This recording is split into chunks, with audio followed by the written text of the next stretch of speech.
Good afternoon, Dr. Gibson. Thank you for joining us this afternoon. We're here on the War Room to the Boardroom podcast. This is our episode 2. We're talking about preparing transition. I'm your host, Mayshawn Wilson, strategic deals and biz ops at Apple, combat veteran, Duke MBA, and West Pointer. Our host is Dr. Hise Gibson. He'll be talking about his transition. Dr. Hise O Gibson is a senior lecturer and professor at Harvard Business School after a distinguished 25-year Army career, culminating as a professor at West Point. He's a graduate of West Point, Naval Postgraduate School, and Harvard Business School. And so this is my introduction to Dr. Gibson, one of my longtime mentors. I'll leave it to here to kind of introduce yourself and tell our listeners a little bit more about yourself. Thanks, Mashawn. I really appreciate the opportunity to engage the audience. And I think you kind of hit all the high points. The only other thing I would add is during that 25 years, I was a helicopter pilot, operated in Iraq, Afghanistan, South Korea, and commanded in the 82nd, and did not take this idea of transition lightly. So I think this is a great topic to truly, hopefully, help others really think thoughtfully about how they're going to go from one career to the next. No, we definitely appreciate your time. And so going from there, kind of want to get a better understanding of who you are. So one, give us a little bit of background about yourself, how you kind of came to the military. Where were you coming from? Was it military family? Was it sports? Kind of what drew you to the military and kind of driving that initial decision? Well, I think nothing really drew me to the military. I think what drew me to West Point was playing football. So I was recruited to play football and going to West Point as I compared other schools I could have gone to seemed like the best option. And just so happened going in the military, which is part of the package of going to West Point. And so the coach did a good job of packaging the Army as a guaranteed job. Very interested in recruiting mechanism, but it worked. So like, okay, go in the Army, guaranteed job, not knowing what that really would look like.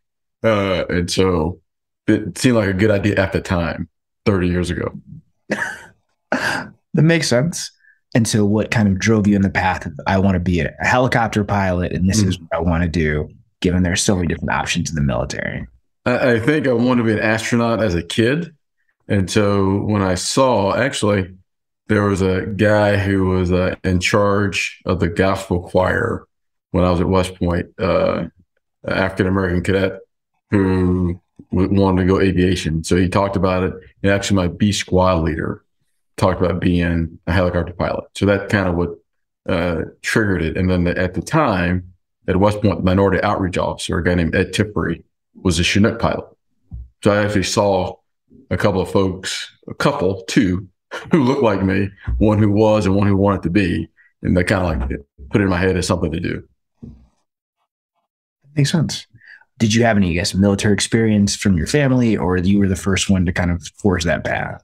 No, not really. My dad was in the Army for like 2 years in the 70s, but that's about it. My uncle was in the Navy for a couple of years in like the early 70s. So not a long lineage of military service in my family. Very helpful.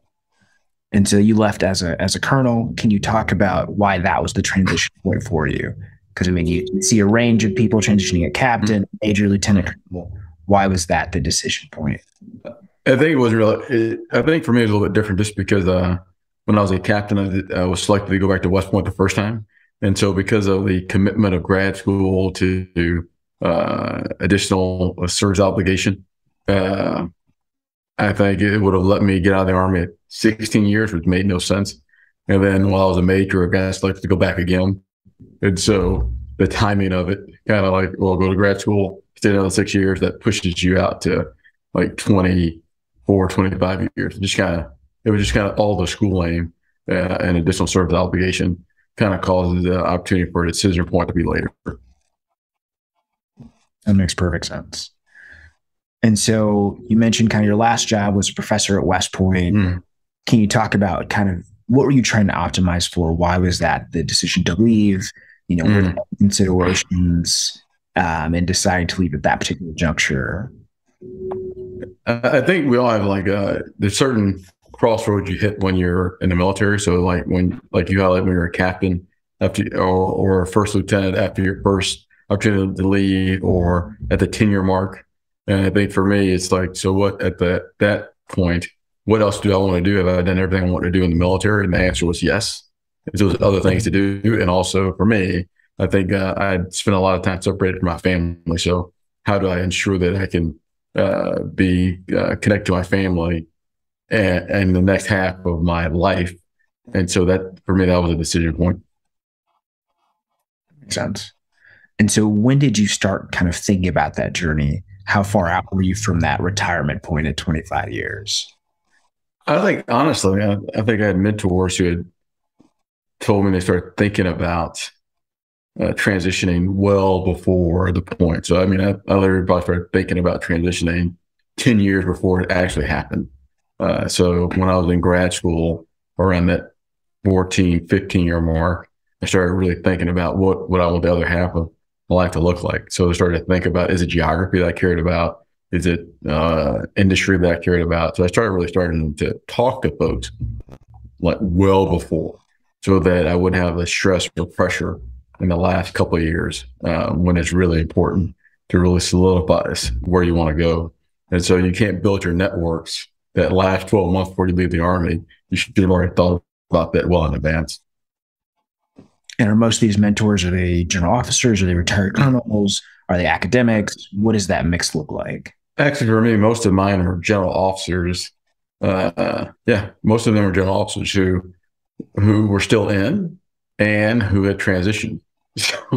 So, and then a handful of colonels who had transitioned as well. So I think for me, there's a range of folks. And then also classmates who got out of the Army as captains, but who were executives in firms at the time as I was thinking about transitioning, to kind of help balance those ideas and to get perspective on, well, what does the civilian sector versus the military sector really look like? Perfect. And so as you transitioned, I guess, what did you immediately do after leaving the Army? Well, for me, I actually had decided what I wanted to do well before. And so when balancing, do I want to go to the Harvard Business School or go into corporate somewhere? I ended up picking a Harvard Business School before I even got out, which meant I knew what I was going to do the moment I started terminal leave. So to start terminal leave, I started HBS like a week later. It's kind of simple, but I thought about this again well in advance. And what was that deciding factor for you, whether I wanted to go into corporate, whether I want to be in academia? I mean, there are different. I think for me, it was more geography, and my girls weren't going to move from, and family wasn't going to move from Boston. So no matter what I was going to do, I was geographically bound by where I was going to be. So I was going to be in Boston, close to an airport, having to travel. And so what allowed me the most flexibility. And so so being an academic provides the most opportunity for flexibility, which is kind of how I ended up where I was. So it just made the most sense. Did you consider any particular, I guess, programs when you're transitioning? I know they have, very senior military officer programs or, additional schooling. I mean, you're a PhD, so that's probably not the case, but were there programs, I guess, geared towards your demographic transition? Actually, for me, not really. I didn't. But the Army does have a lot of amazing programs now that they didn't have like 5 or 10 years ago for certifications, or like get a PMP or a CISSP, cyber certification, and other things. So I'd recommend those. For me, I didn't really necessarily need to lean on those because having a network, having enough education to lean on, that it wasn't a big deal. But that's is not the norm. And I think leveraging things like SkillBridge are critical.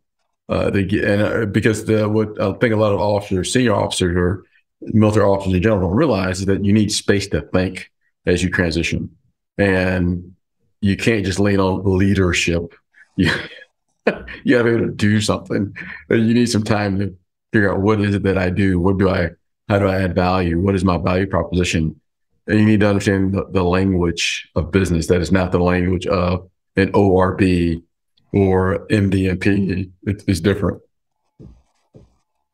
Oh, good. Well said. Well said.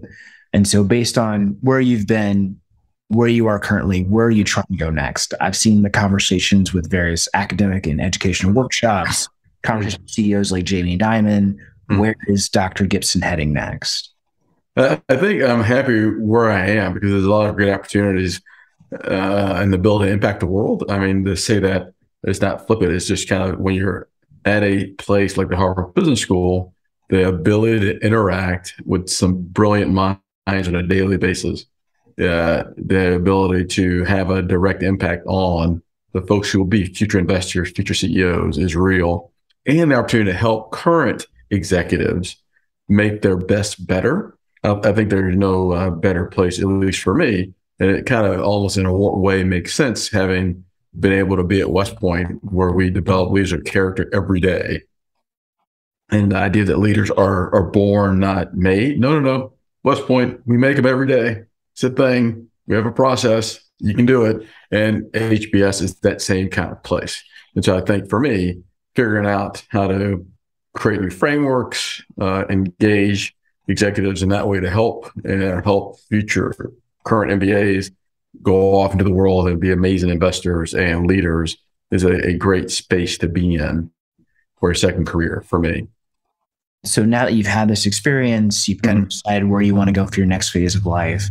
If you could take some of the lessons learned and boil those down, kind of want to structure this in, one, what are some of the materials that you use? They could be books, they could be podcasts. Yep. And from there, how you thought about transitioning and kind of how you would do it the same or differently. And so I think I would do the same. I think reaching out to folks early.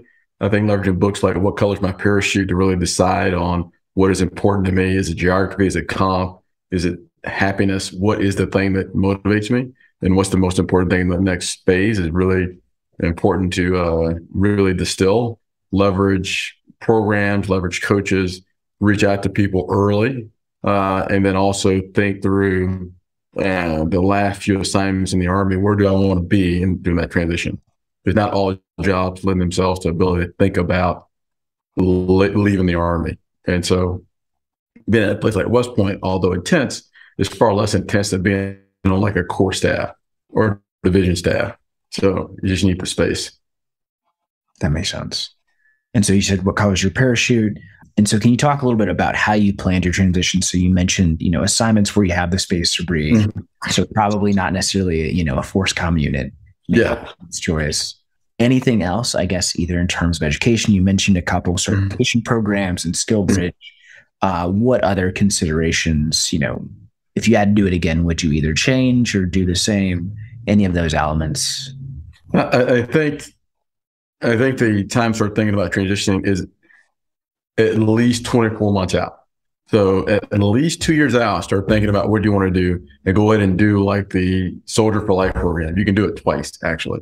So do it 2 years out and go through the process the first time so you can understand all the things that are available to you as a veteran, and then do it again a year out. That's one. Two, leverage Skill Bridge, so that helps you back up your time. Figure out where do I want to go, pick a spot, again, within 2 years out.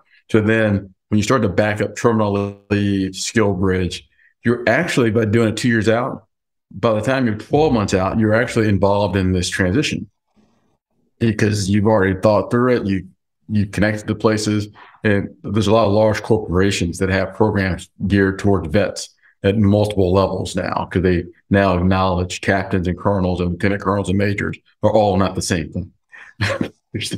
And so it's not just veteran, which is kind of how a lot of organizations that do it. Just, we want vets. Like, well, what kind of vet? What skills? What level?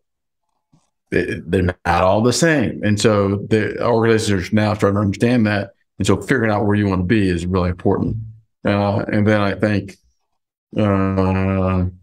also putting yourself out there and recognizing that you have separate knowledge, skills, and attributes based on your background. And so, for instance, there are many, I'll use West Point as a great example. There are many colonels at West Point who believe that they're all the same. Well, if you have a PhD in chemistry versus a PhD from a business school, you're actually not the same.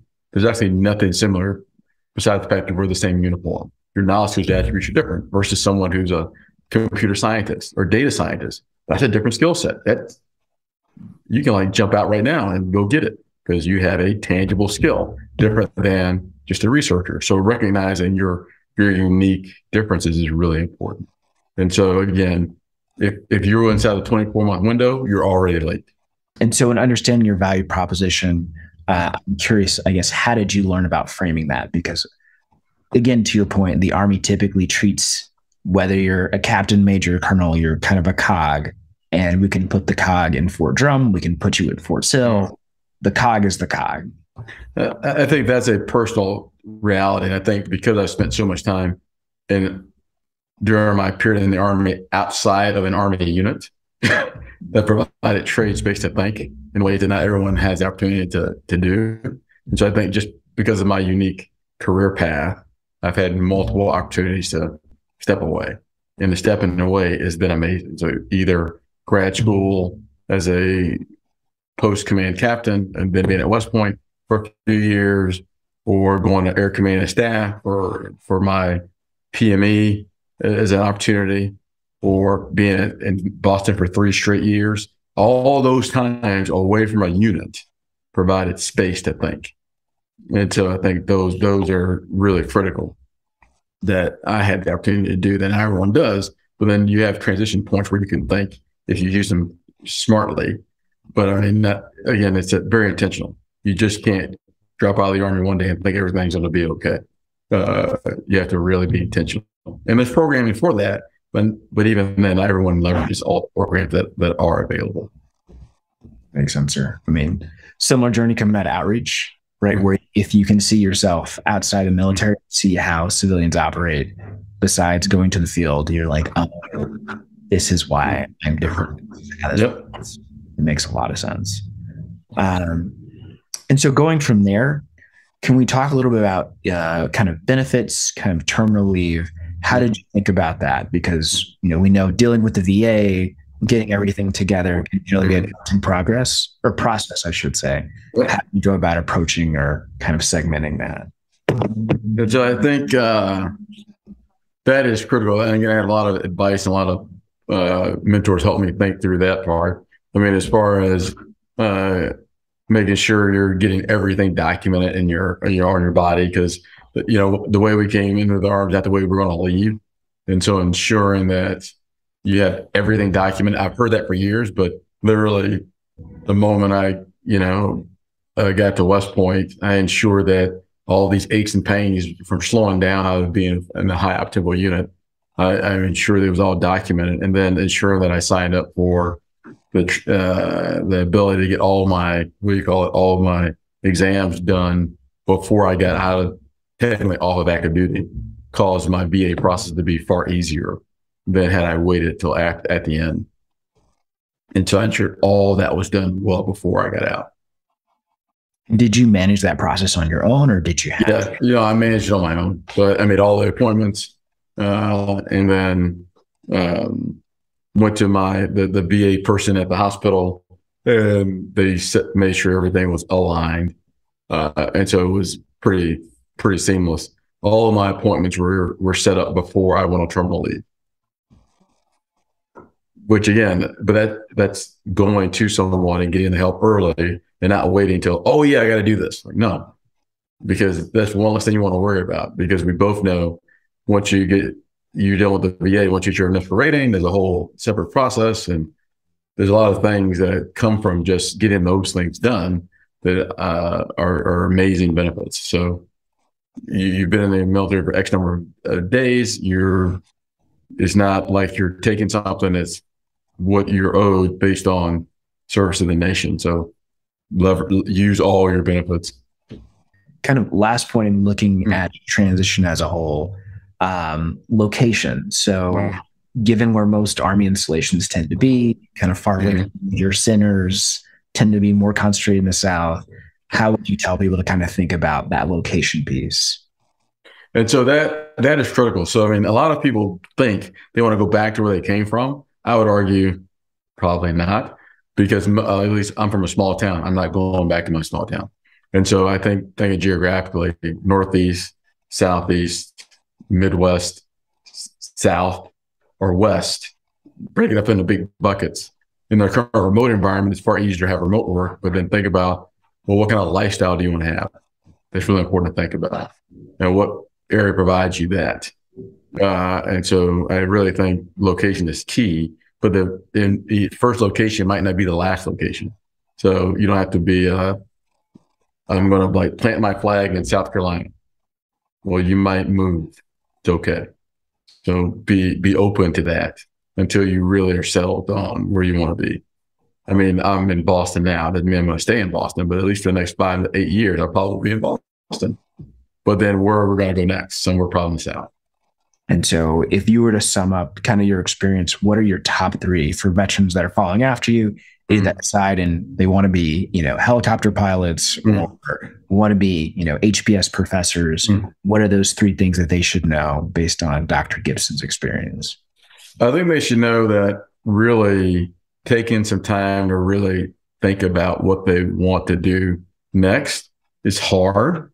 It takes time. It has to be intentional. Similar like to a PCS move. You have to be really focused on what do I want to do and asking for help early and often because you don't know what you don't know. And so use your network. Ask all the questions. Use all of the programs that the Army has. There's a lot of them. And there's people at the ACS office, Army Community Service, that are there to help you figure this out. You're not by yourself. 1. 2, ensure you think about the medical portion of this because you're busted from being in the Army. Acknowledge that and use the system that is there to support you as a veteran. And then lastly, don't be scared. You're not the first person to ever leave the Army. There's about 10,000 people who do it every month. So there's a process. And so go ask for help. You're not the only one, and there's no crazy questions. Ask for all the help that's humanly possible. Dr. Gibson, I appreciate it. So, if our listeners kind of want to follow up and see what you're working on, where can they do that? Any initiatives or books that you're working on, thought leadership pieces, where should they go? They can just go to the Harvard Business School faculty page, type my name, and all the information is right there. Or my LinkedIn, which is not a big deal. It's all right there too. Awesome. Well, Dr. Gibson, I really appreciate your time and your wisdom, sharing it with our listeners. And thank you so much again for your time. No problem. Thanks a lot.